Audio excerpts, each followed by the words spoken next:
დატოვა თუ არა საქართველოს უსისექ შეფმა გრიგოლ ლილუაშვილმა. არაერთი კითხვის მიუხედავად მაღალი თანამდებობის პირები არ პასუხობენ კონკრეტულ კითხვას. გადაკვეთა თუ არა საზღვარის სახელმწიფო უსაფრთხოების სამსახურის ხელმძღვანელმა ლილუაშვილმა.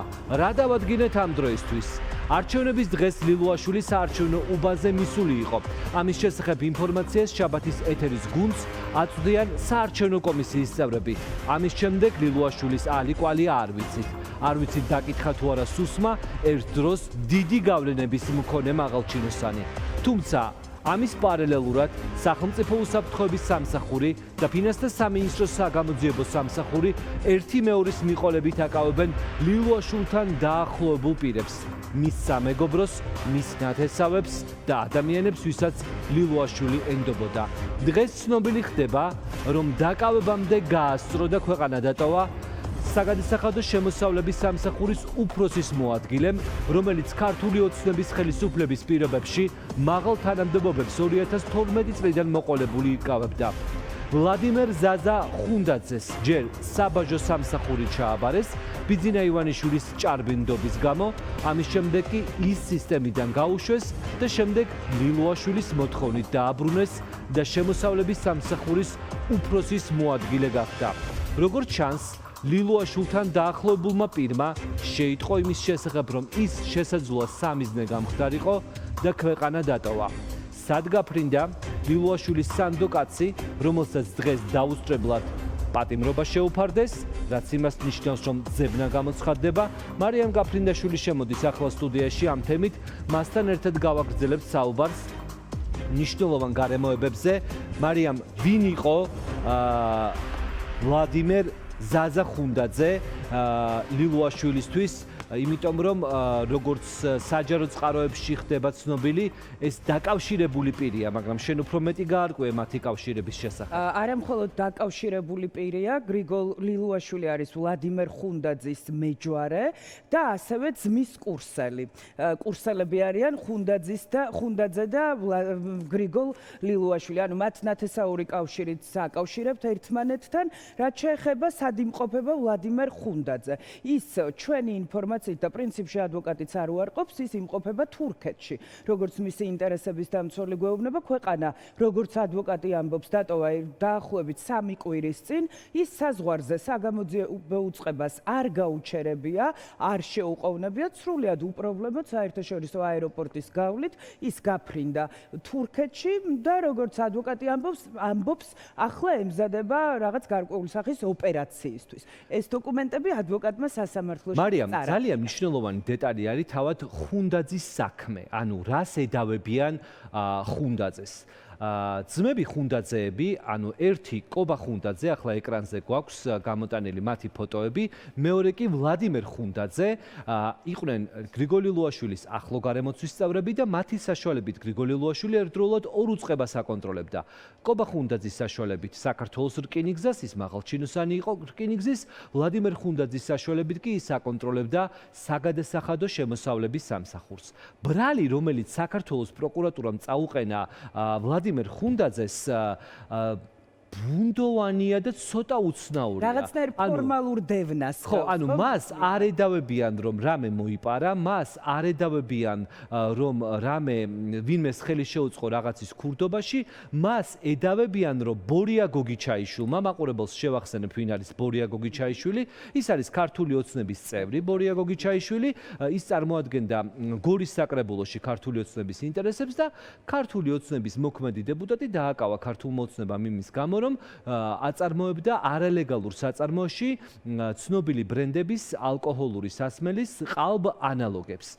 და ახლა ედავებიან ხუნდაძეს, რომ ბორია გოგიჩაიშვილს საბაჟოზე რომ შემოქონდა ეტიკეტები და რაღაცეებიო. და ასევე, როდესაც შემოქონდა ალკოჰოლის დასამზადებლად სხვადასხვა საჭირო პროდუქცია, რჩევებს აძლევდა ვლადიმერ ხუნდაძე, როგორ შემოეტანა ბორია გოგიჩაიშვილს ეს პროდუქცია, ისე რომ საბაჟო პროცედურებისთვის გვერდი, ანუ ყოველ შემთხვევაში არ გაეჩერებინათ ეს ტვირთი.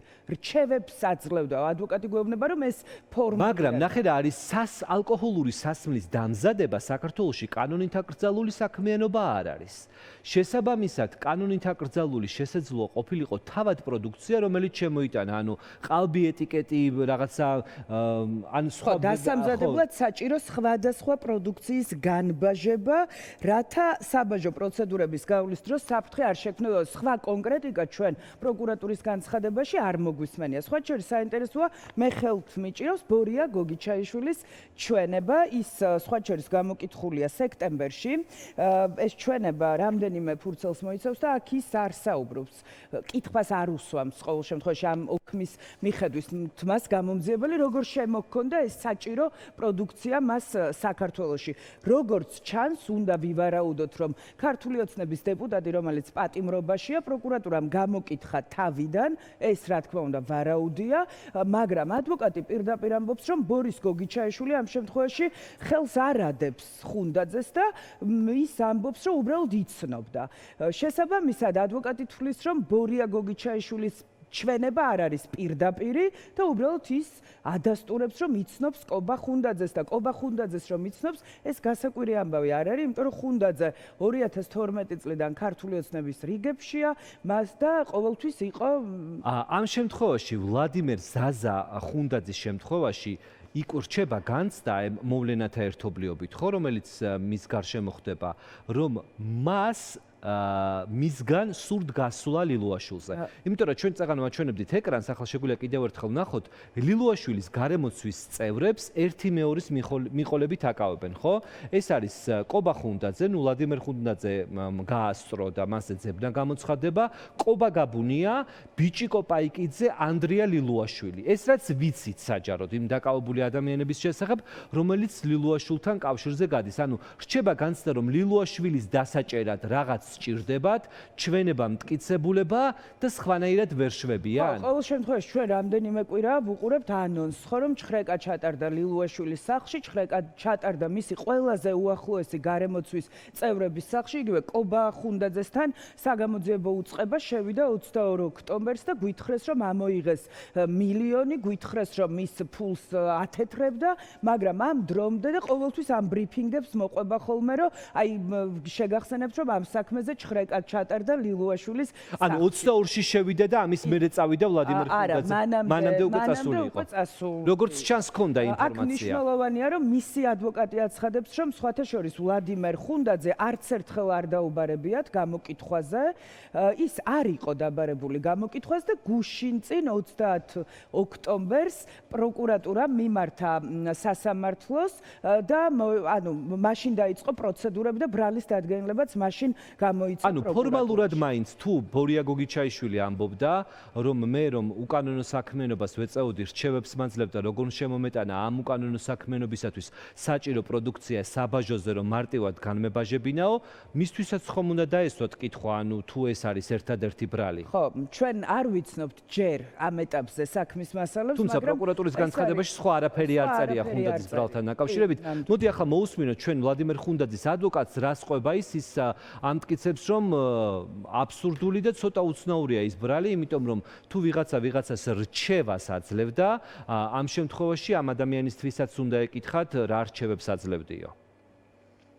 ის გაემგზავრა თურქეთის რესპუბლიკაში ჯანმრთელობის რთული მდგომარეობიდან გამომდინარე და მისთვის წასვლის მომენტში საქართველოს საზღვრის დატოვება არავის შეუზღუდია. წასვლამდე იგი არც დაკითხული და არც გამოკითხული ყოფილა, ასევე მან თავისუფლად გადალახა საქართველოს საზღვარი და იქედან მომცა წერილი, საავადმყოფოდან მივიღე, რომ მას 3 ნოემბერს უტარდება უცხოელესი ოპერაცია. აი გოგიჩაიშვილის ჩვენებაზე დაყრდნობით მიიღეს ეს გადაწყვეტილება. გოგიჩაიშვილის ჩვენებას არსებობს, მხოლოდ არაპირდაპირი ჩვენება, რომელიც საერთოდ არ ეხება რაიმე ხუნდაძის მხრიდან რაღაც მიკერძოებას ან რაღაც თანხასთან ურთიერთობას და ასეც გამორიცხავს ჩვენებაში, როგორც მე. ღარიბაშვილს ციხისაგზური გამოუწერეს, თუმცა ღარიბაშვილი ამ ეტაპზე პატიმრობას გადარჩა, ის არის გათავისუფლებული მილიონიანი გირაოთი, ლილუაშვილს გარშემო უტრიალებენ და ცდილობენ რომ მოაგროვონ უფრო მეტი მტკიცებულება, ჩვენება ლილუაშვილის შემთხვევაში, იმიტომ რომ განსხვავება არის რა. ღარიბაშვილის შემთხვევაში ანტიკორუფციულმა სააგენტომ გვითხრა ჩვენ რომ მან სრულად აღიარა დანაშაულიო. აი ლილუაშვილის შემთხვევაში როგორც ჩანს სჭირდებათ მტკიცებულება, ჩვენება, კომპრომატი მის წინააღმდეგ. ღარიბაშვილის სახლში ვიპოვეთ ეს ფულის უდიდესი ნაწილიო, ხო? ესეც გვითხრეს და ეხლა რჩება განცდა აი ამ დაანონსებული ლილუაშვილის დაკავებიდან რომ პროკურატურა ახლა ეძებს სამხილებს სუსის ექს-შეფის წინააღმდეგ. ჩვენ არ ვიცით ამ დრომდე, როდესაც ჩხრეკაზე შევიდა ანტიკორუფციული სააგენტო პროკურატურასთან ერთად ლილუაშვილის სახლში იმყოფებოდა, არ იმყოფებოდა, ის ქვეყანაში იყო, არსებობს თუ არა მისი გამოკითხვის ოქმი. ჩვენ ხომ ეს დეტალები არ ვიცით. ახლა რაც შეეხება კობა გაბუნიას, ლილუაშვილთან მისასვლელად როგორც ჩანს, პროკურატურამ ქარსელაძის გავლითაც გადაწყვიტა მის წინააღმდეგ ბრალის დადასტურება, იმიტომ რომ ბოლო დღეებში ჩვენ ვუყურებთ ქარსელაძის და მისი გარემოცვის წევრების დაკავებასაც. კობა გაბუნია, რომელიც რამ ცოტა ხნის წინ გაუშვეს წინასწარ პატიმრობაში, სხვათა შორის ინფრასტრუქტურის სამინისტროში სუსიდან მივიდა, ის ლილუაშვილის უწყებაში იყო მაღალჩინოსანი და შემდეგ ლილუაშვილის თვალი და ყური იყო ამ უწყებაში, ასე გვეუბნებიან ჩვენ. ხო, ის მუშაობდა ძალიან მაღალ თანამდებობაზე წლების განმავლობაში სუსში და შემდეგ გადავიდა ინფრასტრუქტურის სამინისტროში. დღეს ძალიან საინტერესო იყო მისი ადვოკატების განცხადებები. ორივე ადვოკატმა მედიასთან თქვა, რომ კობა გაბუნია ბრალს არ ეთანხმება, თუმცა ის თანამშრომლობს გამოძიებასთან, მაგრამ ადვოკატებს რჩებათ განცდა, რომ მისი დაკავებით საგამოძიებო უწყება ცდილობს, რომ გავიდეს კონკრეტული მაღალჩინოსნებზე. ეს განცდა დარჩათ ადვოკატებს როგორც ანუ ინფრასტრუქტურის სამინისტრო მაყურებელს განუმარტა არის დიდი ფულის სამინისტრო, ის საქართველოს ბიუჯეტის, ანუ თქვენი მოქალაქეების ფულის ყველაზე დიდ ნაწილს განკარგავს. შესაბამისად, ამ უწყების ერთ-ერთი წამყვანი ფიგურა იყო კობა გაბუნია. აქედან გამომდინარე, როგორც ჩანს, ელოდება ცდილობს ყოველ შემთხვევაში ანტიკორუფციული სააგენტო, რომ მოიპოვოს ამ უწყების თანამშრომლებისაგან ისეთი ჩვენებები, ხომ არ აფათურებდა იქ ხელს სუსში მუშაობის პარალელურად ლილუაშვილი, ან რა არაფორმალური გავლენები ქონდა. სხვა ახსნის მოძებნა შეუძლებელია ამ პროცესებისთვის. რომ კითხვები მას და კობა გაბუნიას დაუსვეს კონკრეტულ მაღალჩინოსნებთან დაკავშირებით, სხვა შორის ადვოკატმა დაადასტურა ისიც, რომ ირაკლი ქარსელაძე ოფიციალურად არის გამოკითხული აი ამ კონკრეტულ кейსზე, თუმცა ადვოკატის ცნობით ქარსელაძემ თქვა, რომ მას შემხებლობა აი ამ ამბავთან არ ქონია. ყოველ შემთხვევაში მას არავინ არ დაუსახელებია. რაც შეეხება გაბუნიასაც, ადვოკატები ამბობენ, რომ მან რა თქმა უნდა ჩვენება მისცა ანტიკორუფციულ სააგენტოს, მაგრამ ის ხელს არ ადებს არავის და ადვოკატები ფიქრობენ, რომ ის ისჯება სწორედ იმიტომ, რომ არ მისცა მამხილებელი ჩვენება იგივე ლილუაშვილზე ან ირაკლი ქარსელაძეზე. მოსმენთ. პროკურატურამ აიჩია ასეთი ტაქტიკა, მათ ფონდის თანამშრომლებს, ვისაც ბრალი აქვს წარდგენილი, გარკვეული შეღავათი გაეწიათ, ისინი იმყოფებიან არასაპატიმრო აღკვეთის ღონისძიების ქვეშ, იმ დათქმით და იმ პირობით, თუ კი ისინი ამხელდნენ სხვას. ამ კითხვებზე ბატონი გაბუნია პრინციპულად პასუხობს, რომ მას მსგავსი კანონსაწინააღმდეგო დავალება არც მინისტრ ქარსელაძისაგან, პრემიერ ღარიბაშვილის ან სხვა სახელმწიფო პოლიტიკური თანამდებობის პირისაგან არ მიუღია. ინფორმაცია გვაქვს, რომ ბატონი ქარსელაძე მოცემულ საქმეზე არის გამოკითხული, მან მისცა გამოძიებას ინფორმაცია და განაცხადა, რომ მას ამ ეპიზოდთან არ ქონია შეხება. აქ არის ძირითადი ინტერესი კიდე რომ აი თუ ითანამშრომლებს ვიღაცას არ ვიღავა ჩვენის დაცვის ქვეშ მყოფის სალსახა პოზიცია, რასაც ვეთანხმებით და რაც გავეცანით სწორი პოზიცია, რომ გადატანა უნდათ კიდე ბრალდების ვიღაცაზე თუ ითანამშრომლებ და ასახელებ და არ ქონია ასეთ პარს რაიმე ადგილი თვითონ თავისი სამსახურეობრივი უფლებამოსილების ფარგლებში მოქმედებდა და მიაჩნდა რომ კეთილს ინდისერა. ლილუაშვილის დასახელებას ითხოვდით მისგან? არ თანამშრომლობს გამოძიებასთან ჩვენ. ამბობს რომ თანამშრომლობს პროცესზე. მხრიდან მოთხოვნა რას ნიშნავს ობიექტური ვითარება უნდა მივიღოთ ესე ვთქვათ აღწერა ფაქტების კონკრეტული მოწმისგან. გამოძიება არაფერს არ ითხოვს. ადვოკატებიც ამაზე მიუთითებდნენ პროცესზე რომ პროკურატურა მიგვანიშნებს რომ დაასახელოს ბრალდებულმა კონკრეტული პირები. ლილუაშვილს გულისხმობდნენ? ადვოკატსაც არ უხსენებია კონკრეტული სახელი და გვარები. პროცესზე ისაუბრეს ინტერვიუც შავ. ჩვენ მხრიდან არ გაჟღერებულა კონკრეტული სახელი და გვარები. რა თქმა უნდა, ლოგიკური კითხვა ჩნდება მათ შორის საგამოძიებო სამსახურს აქვს ინტერესი, რომ სრულად და სრულყოფილად იქნას მოცემული საქმის გამოძიება. ფაქტია, რომ შეუძლებელია ის პროცესები, რომელიც მიმდინარეობდა ინფრასტრუქტურის სამინისტროში, ახლა კონკრეტულად რაზეც არის კობა გაბუნია დაჭერილი, ეს არის ბაღების ფულის მოპარვის საქმე, მედია ყვებოდით ამ ამბავს მინიმუმ 2 წლის განმავლობაში, ყველაზე ცოტა. შესაბამისად, შეუძლებელი არის ეს ამბავი არ სოდნოდათ და არ ენახათ და ამ ხელა აჟიოტაჟისთვის ყურადღება არ მიექციათ.